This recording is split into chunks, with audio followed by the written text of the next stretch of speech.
नमस्कार दर्शकों, दूरदर्शन मध्य प्रदेश के खास कार्यक्रम हेलो डीडी में आपका स्वागत है। आपके साथ मैं हूं श्रीकांत सोनी।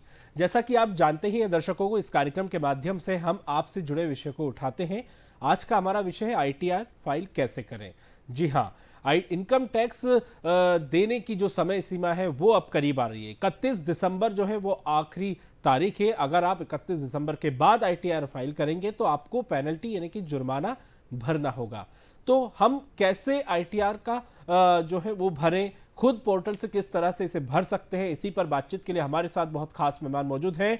चार्टर्ड अकाउंटेंट हैं मुकेश सिंह राजपूत जी। बहुत बहुत स्वागत है मुकेश जी आपका हमारे इस खास कार्यक्रम में। सबसे पहले मैं आपसे यही पूछूंगा कि आईटीआर इनकम टैक्स जो हम देते हैं वो कितना जरूरी है। उससे पहले दर्शकों को हम बता दें कि इस विषय से जुड़े प्रश्न अगर आप हमसे करना चाहते हैं तो हमारा फोन नंबर है 0755-266-0049। टोल फ्री नंबर पर भी आप हमें कॉल कर सकते हैं और आईटीआर से संबंधित प्रश्न आप पूछ सकते हैं। टोल फ्री हमारा नंबर है 1800-233-0040। तो मुकेश जी, इनकम टैक्स भरना कितना महत्वपूर्ण है, सबसे पहले आप यही बताइए।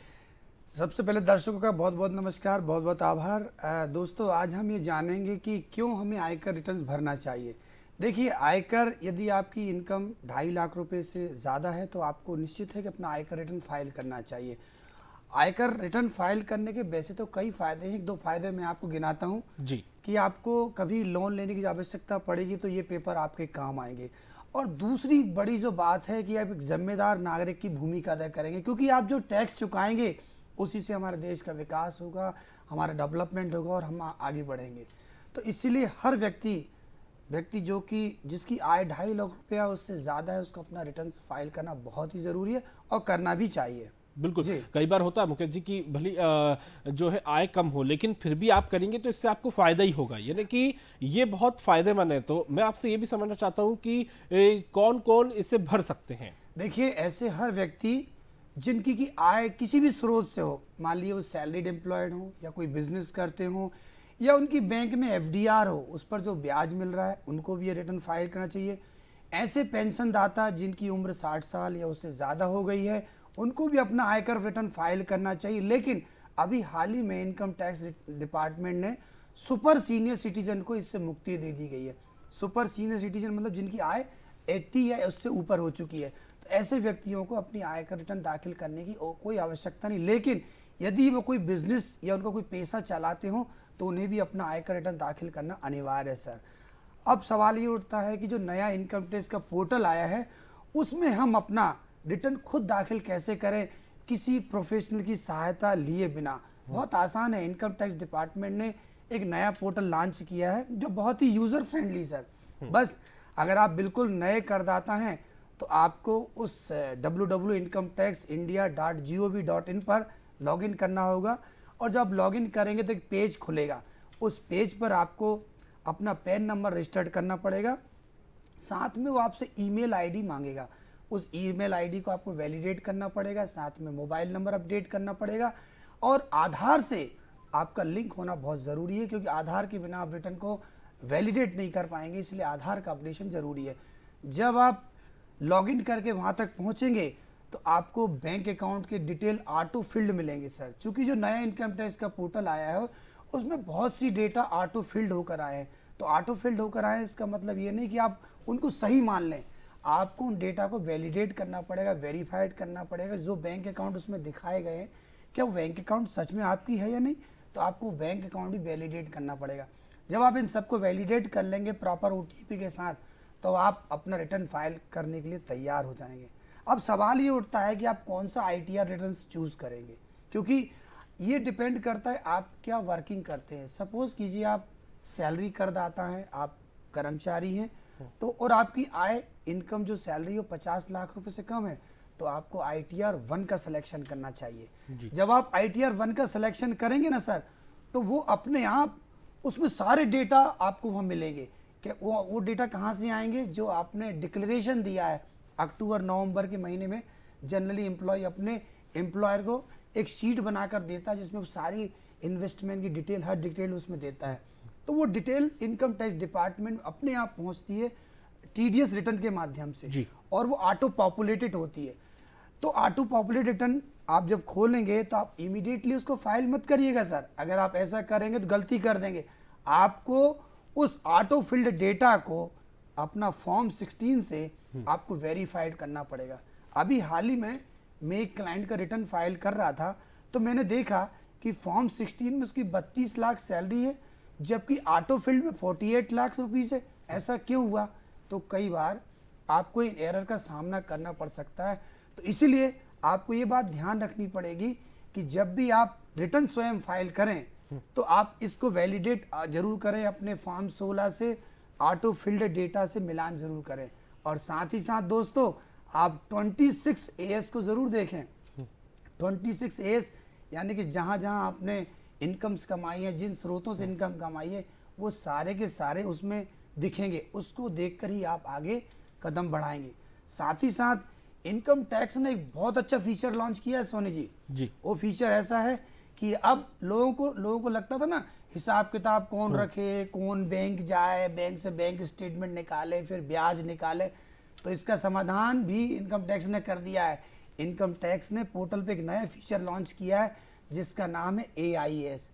AIS मतलब इनवल इंफॉर्मेशन आपका स्टेटमेंट। आप इसमें जब लॉगिन करेंगे, जब आप इनकम टैक्स के पोर्टल पे जाएंगे तो वहाँ एक सर्विसेज करके एक टैब मिलेगा जी। उस सर्विस टैब के अंदर जब लास्ट में आप जाएंगे तो AIS मिलेगा। जब AIS को आप क्लिक करेंगे तो आपने जहाँ जहाँ इनकम कमाई होगी, FD से ब्याज होगा, सेविंग पर ब्याज कमाया होगा, हो सकता है आपने शेयर मार्केट का काम किया हो, वहाँ से कुछ प्रॉफिट कमाया हो, आपने कोई बिजनेस किया होगा, वहाँ से जो भी कमाया होगा वो सारा यहाँ दिखेगा। साथ ही साथ आपने म्यूचुअल फंड खरीदे होंगे, वो भी यहाँ देखेंगे। यानी जो भी कुछ आपने काम किया होगा वो सारा का सारा AIS में दिखेगा। इसका मतलब ये है कि आप आयकर फाइल करें या ना करें, AIS को जरूर चेक करें, क्योंकि AIS में आपकी पूरी की पूरी इनकम प्लग हो जाती है सर। बिल्कुल, बहुत ही इंटरेस्टिंग फीचर है ये मुकेश जी। लेकिन मेरा एक ये सवाल है, जिस तरह से आपने फॉर्म 16 यानी कि जो फॉर्म 16 का जिक्र किया, वो जो सैलरी कर्मचारी होंगे वो तो अपनी कंपनी से मंगवा लेंगे, लेकिन जो बिजनेस कर रहे हैं उनके लिए क्या इसमें व्यवस्था है? वो कौन सा फॉर्म लगाएं और फॉर्म 16 कब मिलता है और कहाँ से उपलब्ध होता है? आपका प्रश्न काफी अच्छा है। देखिए, सैलरी करदाता तो बहुत आसान है उनका आयकर रिटर्न फाइल करना, क्योंकि अपना एम्प्लॉयर से फॉर्म 16 मिल जाता है जी। और बैंक स्टेटमेंट से डिटेल लेकर वो इजीली फाइल कर लेते हैं। लेकिन ऐसे करदाता जो कि व्यवसाय करते हैं जी, तो जो बड़े व्यवसाय करदाता हैं उन्हें तो मैं सलाह दूंगा कि प्रोफेशनल के पास ही जाएं।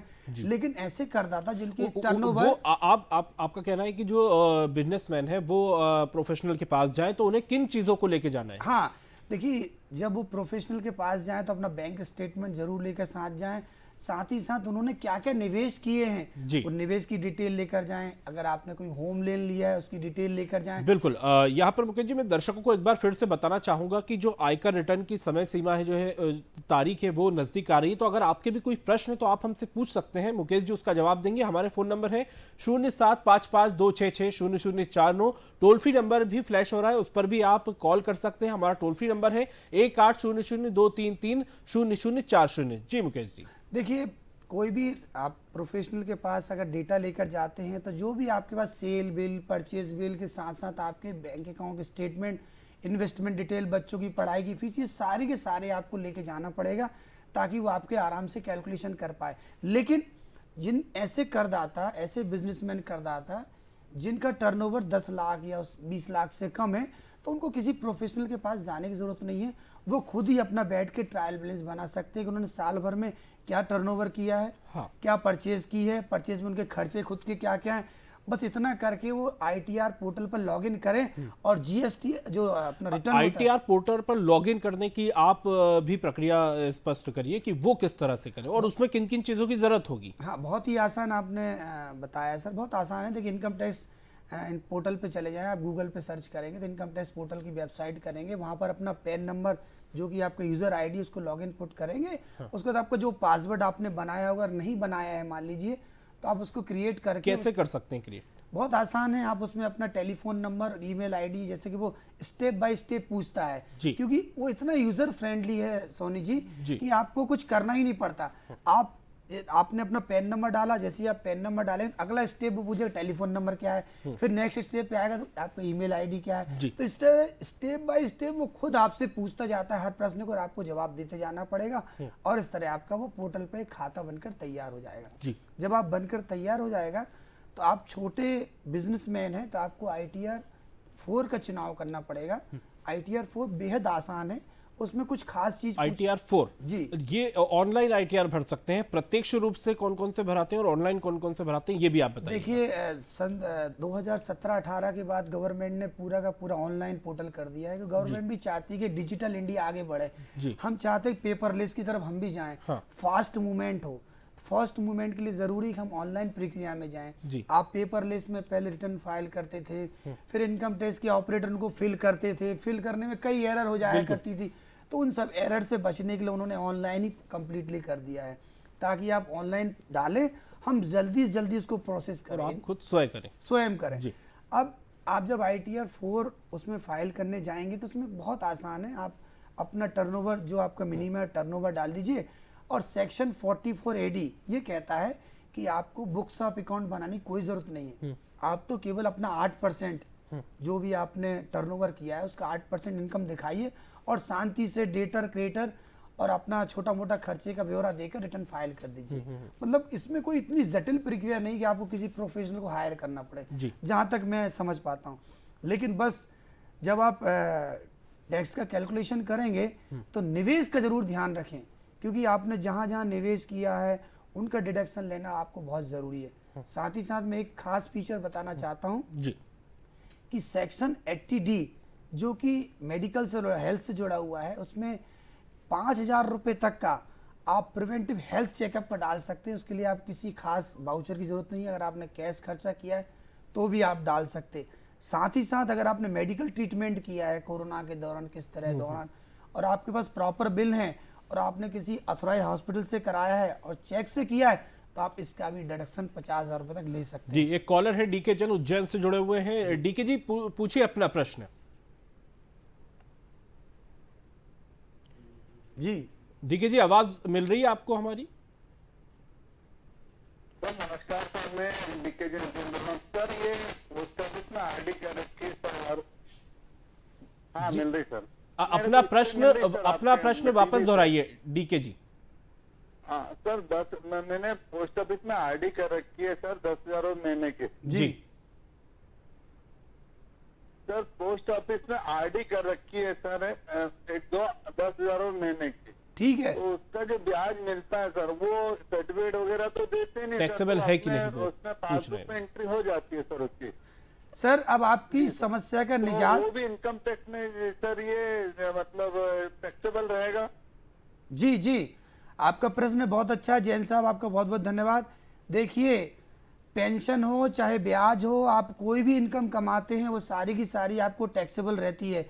आपकी RD पोस्ट ऑफिस में है और पोस्ट ऑफिस वाले अगर आपको सर्टिफिकेट नहीं देते हैं तो इसकी चिंता करने की कोई ज़रूरत नहीं है, क्योंकि इनकम टैक्स ने एक नया फीचर लॉन्च कर दिया है। आज ही आप अपने पोर्टल पर लॉगिन करके AIS का फ़ायदा लें।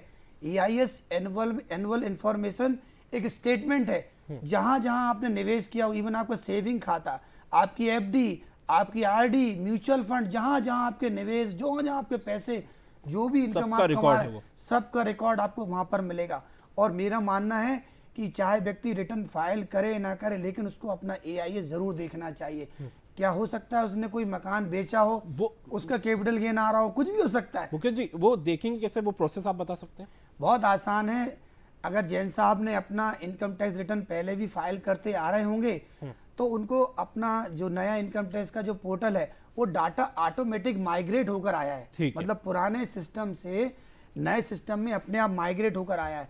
बस आपको अपना बैंक अकाउंट, ईमेल आईडी और अपना मोबाइल नंबर आधार के साथ एक बार आपको वैलिडेट करना कंपलसरी है। वैलिडेट करना इसलिए जरूरी है कि मान लीजिए आपका कुछ रिफंड बनता है तो रिफंड आपको तब तक नहीं मिलेगा जब तक कि आपका बैंक अकाउंट अपना पैन कार्ड के साथ साथ बैंक अकाउंट से वैलिडेट ना हो। KYC अपडेट होना चाहिए। KYC अपडेट होना चाहिए। मेरे पास कई क्लाइंट्स आते हैं, बोलते हैं सर हमने रिटर्न अपना दाखिल कर दिया टाइम से लेकिन आज तक रिफंड नहीं आ रहा है। कई क्लाइंट ये बोलते हैं कि सर रिफंड का मैसेज तो आ गया लेकिन मेरे खाते में नहीं आया। तब मैं उनको सलाह देता हूं कि आप बैंक के पास जाइए, बैंक में आपने अपना पैन नंबर को वैलिडेट नहीं करवाया है, यानी आपको पैन नंबर आधार के साथ पोर्टल पर भी वैलिडेट करना है इनकम टैक्स की, और साथ साथ आपको बैंक जाकर भी वैलिडेट करना है जी। अगर ये दोनों प्रोसेस हो चुके हैं तभी आपको रिफंड मिलेगा सर।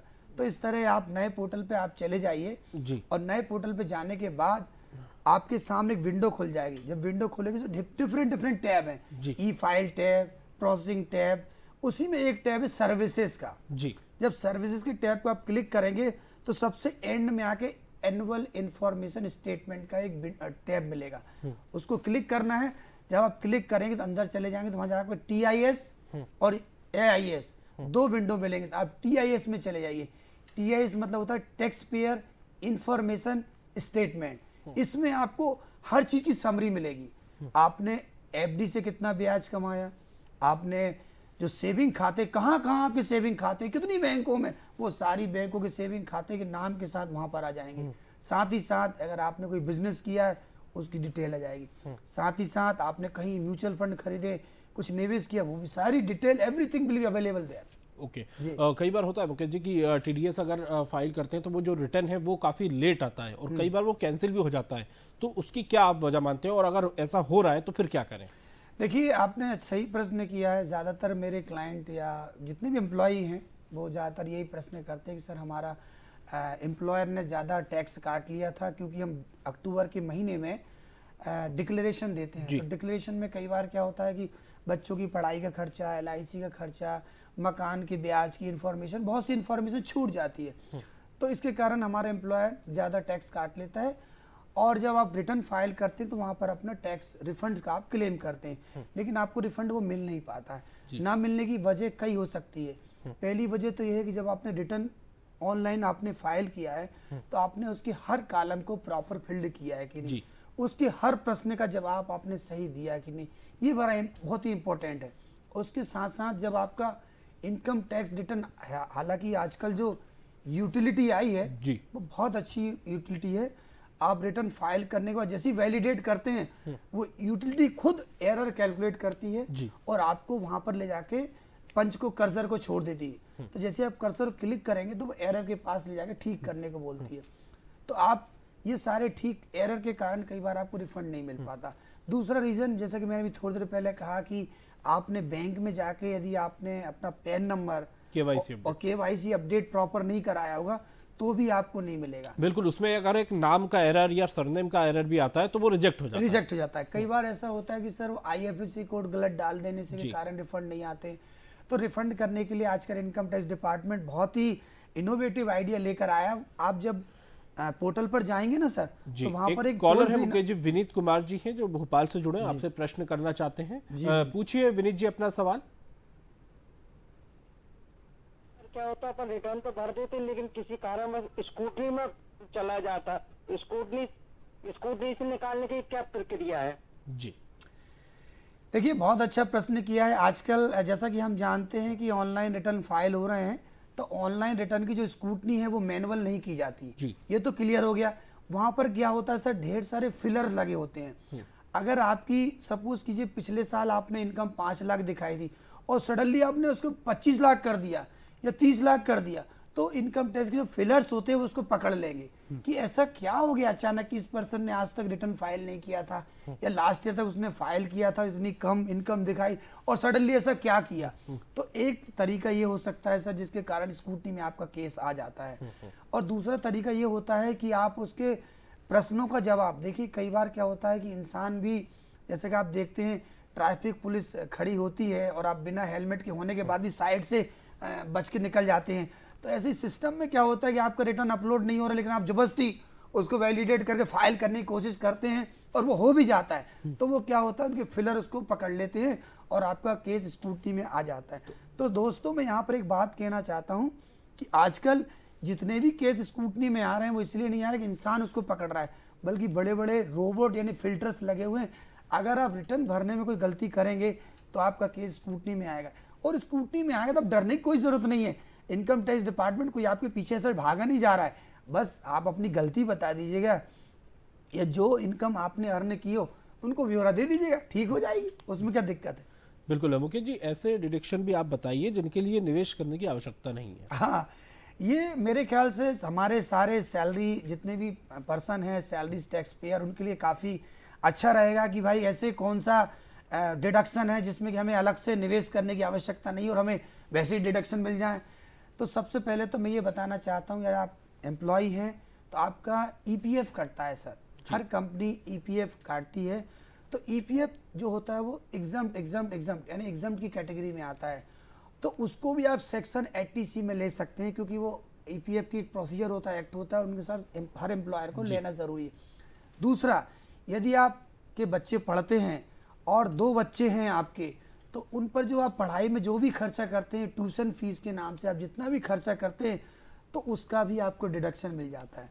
तीसरा, अगर आपने होम लोन लिया है सर, तो होम लोन पर जो आप ब्याज चुकाते हैं या उस पर जो प्रिंसिपल कंपोनेंट होता है वो भी सेक्शन 80C में आपको बिना कुछ किए आपको डिडक्शन मिलता है। तो उसमें उसको लेने के लिए क्या कुछ सावधानी रखनी होती है? नहीं, उसके लिए अपने होम लोन के लिए सावधानी के लिए थोड़े नियम अलग हैं। वो नियम ये है कि अगर मान लीजिए होम लोन आपने ले रखा है और अगर आप उस पर डिडक्शन चाहते हैं तो मैंने प्रैक्टिकल रूप से देखा है कि ज़्यादातर करदाता होम लोन का डिडक्शन गलत तरह से ले रहे हैं। गलत तरह से ऐसे ले रहे हैं कि सबसे पहली बात तो फर्स्ट होम लोन होना चाहिए।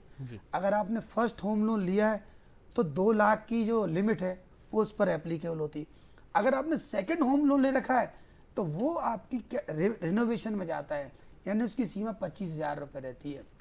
दूसरा बात, कई बार करदाता क्या करते हैं कि मकान बन रहा है और मकान बनते में लोन लेते हैं और बैंक क्या करती है उसको फेज वाइज पेमेंट करती है। तो फेज वाइज पेमेंट करती है तो ऐसे जो ब्याज है उस दौरान जो ब्याज लगा है, चूंकि कंस्ट्रक्शन हुआ नहीं है तो ऐसे ब्याज को हमें इकट्ठा करना पड़ता है और इकट्ठा करने के बाद 5 साल बाद इसका डिडक्शन मिलता है, यानी 1/5 में मिलता है हर साल ऐसा करके। लेकिन करदाता ऐसा नहीं कर रहे हैं, वो गलत कर रहे हैं। वो क्या कर रहे हैं कि मकान भी बन रहा है, उस पर जो भी ब्याज लग रहा है उसको उसी साल डिडक्शन ले रहे हैं। ये गलत तरीका है। आप इस गलत प्रैक्टिस से बचें क्योंकि जब आपके केस स्क्रूटनी में आएगा ना, डिडक्शन कब लेना चाहिए? डिडक्शन मकान का पोजीशन हो जाए या मकान कंप्लीट हो जाए, कंप्लीट होने के बाद उसके बाद जो ब्याज आप पर लगता है वो सेक्शन 24(2) में जाके डिडक्शन मिलता है और उस पर जो प्रिंसिपल कंपोनेंट होता है वो आपका सेक्शन 80C में आता है। तो मेरा मतलब ये है कि होम लोन का आप अगर डिडक्शन लेने जा रहे हैं तो विशेष ध्यान रखें, आप तो सही डिडक्शन लें उसका। जी, इनकम टैक्स रिटर्न के स्लैब क्या हैं वो भी आप बता दीजिए। देखिए, सरकार समय समय पे इनकम टैक्स डिपार्टमेंट हमेशा ही रेवेन्यू जो डिपार्टमेंट होता है समय समय पर रिव्यू करता है और रिव्यू करता है तो वो चाहता है कि स्लैब इतना आसान हो जाए कि इंसान खुद अपना आयकर भर ले, ज़्यादा परेशानी ना हो और ज़्यादा से ज़्यादा वो डिडक्शन ले पाए। तो आजकल उन्होंने जो इनकम टैक्स के स्लैब रखे हैं वो 2.5 लाख रुपए तक रखे हैं। यदि आपकी इनकम 5 लाख रुपए तक है तो 2.5 लाख से अगर ऊपर है तो आपको रिटर्न फाइल करना कंपलसरी है। लेकिन 2.5 लाख से 5 लाख के बीच में अगर आपकी इनकम आती है तो अभी आपको कोई टैक्स देने की ज़रूरत नहीं है। 5 लाख से अगर आपकी ऊपर इनकम जाती है तो आप पर 20% का जो टैक्स है और साथ में 2.5 और 5 के बीच में जो स्लैब आएगा उस पर 5% आपको टैक्स देना पड़ेगा। लेकिन इससे पहले आपको सेक्शन 80C के डिडक्शन आप माइनस कर सकते हैं। यदि आप माइनस कर लेंगे तो आपको हो सकता है आपका माइनस करने के बाद ग्रॉस में से घटाने के बाद जो नेट आएगा वो 5 लाख आएगा तो आपको टैक्स देने की जरूरत नहीं पड़ेगी। उसके बाद जो सेकंड स्लैब आता है वो 10 लाख के ऊपर आता है 30% वाला। स्लैब बहुत आसान है और साथ ही साथ न्यू रिजीम भी है, ऐसा नहीं है। मान लीजिए, अच्छा Mukesh ji, income tax return से जो सीनियर सिटीजन है उनको कुछ रियायत है? देखिए, बिल्कुल अभी हमारे फाइनेंस मिनिस्टर जी ने एक घोषणा की थी कि हमारे जो सीनियर वरिष्ठ करदाता है उनको आयकर रिटर्न फाइल करने की कोई आवश्यकता नहीं, यानी सुपर सीनियर सिटीजन। वरिष्ठ मतलब सुपर सीनियर सिटीजन, यानी 60 साल नहीं 80 के ऊपर वाले जो हैं उनको अपने आयकर रिटर्न भरने से मुक्ति दी गई है। लेकिन वो मुक्ति तभी मिलेगी जब वो कोई बिजनेस इनकम नहीं कमाते हो। यदि उनकी पेंशन से आए हो, एफडी से आए हो तो उन्हें रिटर्न फाइल करने की कोई आवश्यकता नहीं। बिल्कुल मुकेश जी, यानी कि 31 दिसंबर तारीख आने वाली है तो आप भी अपना ITR भरें, इनकम टैक्स दें।